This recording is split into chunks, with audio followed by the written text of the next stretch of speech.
Bonjour les enfants, c'est papa, c'est encore papa. Mon mur est un asile psychiatrique à ciel ouvert et ma salle d'attente est toujours bondée. Bienvenue à la clinique les enfants. Il s'appelait Machiavel. C'est une espèce de philosophe raciste qui a écrit la plupart des livres de chevet des dictateurs africains. Il avait une théorie qui s'applique en ce moment au Cameroun de manière précise. Il avait expliqué comment tenir en laisse une bande de nègres. Il avait écrit ce bouquin pour que les colons sachent comment faire pour maintenir les États africains, comment ils peuvent contrôler les Noirs. Donc, ils appelaient les nègres. Moi, j'ai retraduit ça en disant comment tenir en laisse une bande de zombies. Faites le rapport avec le Cameroun et vous verrez exactement que nous sommes dans une de ces théories. Machiavel disait, 2 points, ouvrez les guillemets et frottez vos oreilles. Pour maintenir une bande de nègres en laisse, première chose à faire, tu isoles les plus vaillants. Tu isoles, c'est-à-dire que tu crées le vide autour des plus vaillants en les diabolisant. C'est-à-dire que tu crées des histoires autour des plus vaillants en les diabolisant.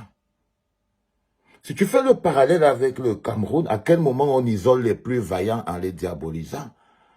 Vous verrez que c'est le cas de Maurice Kamto, de Bibou, de Valsero, de Fogué, de Nzongang, de tous ces gens qui sont les plus vaillants. Donc, il les isole en les diabolisant, en créant toutes sortes d'histoires compliquées. On va te parler de tribalisme, on va te parler d'ethnofascisme, ils essayent de détruire le pays, ils donnent les armes aux ambazoniens, ils veulent tuer le Cameroun, c'est des antipatriotes, ça s'appelle la diabolisation. Donc tout ce que vous voyez qui est fait par Vision 4, la CRTV, les LTM et toutes les feuilles de chou qu'on a au Cameroun, ils sont dans le processus d'isoler et de diaboliser le plus vaillant. Deuxième chose importante, tu promeus les plus médiocres. Tu choisis les plus médiocres pour leur donner une promotion en leur octroyant des privilèges indus. Quand vous venez au cas du Cameroun, vous voyez que Jean de Dieu Momo, l'un des plus médiocres, a été promu avec tous les avantages et privilèges qui vont avec. Quand vous voyez les Ndjekam Tchameni qui cherchent leur place, quand Mathias Owonangini a été promu, il est devenu vice-recteur, Claude Abbé, professeur à l'université catholique, tout le monde, on a même développé une théorie au Cameroun, c'est si vous voulez être promu, il faut insulter Kamto. Si vous voulez avoir un poste, il faut insulter Kamto. Donc, ils ne sont pas en train d'inventer le monde. Ce qui se passe au Cameroun, là, en ce moment, est quelque chose de bien intellectuellement planifié et organisé.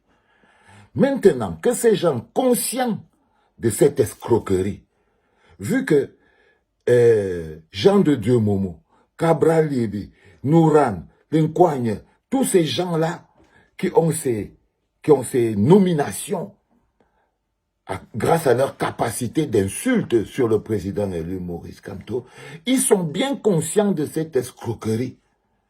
Et vous verrez et vous constatez que ces derniers, ils sont encore plus agressifs.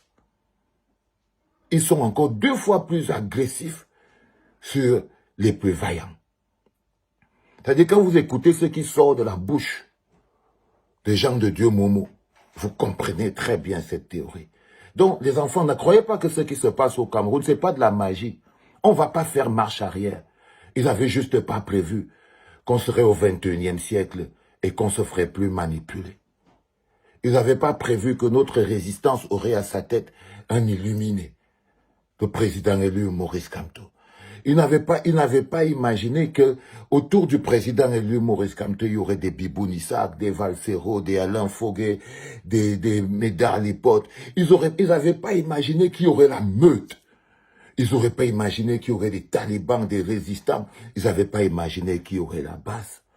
Cette théorie ne marchait que quand il n'y avait pas des gens avec la conscience éveillée. Et ils essayent d'appliquer cette même théorie au 21e siècle. Parce que pour préserver l'escroquerie, pour préserver leurs avantages qu'ils ont eus par escroquerie, ils sont 2 fois plus insultants. C'est pour ça que quand vous entendez un cabro sardina ouvrir la bouche, c'est comme si on a ouvert les WC. Quand vous entendez un Jean de Dieu ou Momo ouvrir la bouche, c'est comme si, quand vous écoutez Limbi Lobé, c'est comme si on a ouvert les WC. Parce que chacun d'eux a ses petites prébendes qu'il ne mérite pas, mais qu'il sait que plus il insulte, plus il bloque, plus il reste. C'est pour ça que nous ne reculerons pas. Parce que nous savons, nous sommes conscients de la manipulation. Nous sommes conscients de ce qui se passe. Frère, partagez cette vidéo, c'est en une phrase, pour que tout le monde le comprenne. Nous sommes dans la théorie de Machiavel. Comment tenir en laisse une bande de nègres. Diaboliser les plus vaillants. Donner des promotions aux plus minables. Et eux étant conscients qu'ils ont eu des promotions parce qu'ils ont été minables, ils seront donc 2 fois plus insultants. Le processus de diabolisation était prévu. C'est tout à fait normal. Si on était dans un normal pays, ça n'existerait pas. Mais comme nous sommes encore dans une vulgaire colonie, un pays d'extraction, alors vous vous rendez bien compte que, voilà, les politiques et les concepts coloniaux et esclavagistes sont encore appliqués, mais par nos propres dirigeants sur nous-mêmes. Ils ont hérité des concepts coloniaux et esclavagistes pour les maintenir, et ce sont les mêmes concepts qu'ils utilisent pour diriger leur propre population. Il n'y a jamais eu d'indépendance, il n'y a jamais eu de liberté, il n'y a jamais eu de vrai pays. On a juste changé les bourreaux. Ils ont changé de couleur. Nous devons maintenir la lutte. Nous devons maintenir la pression. Parce que nous nous battons contre une grosse manipulation. Ils n'ont pas raison. Ok? Partagez. Partagez. C'était papa.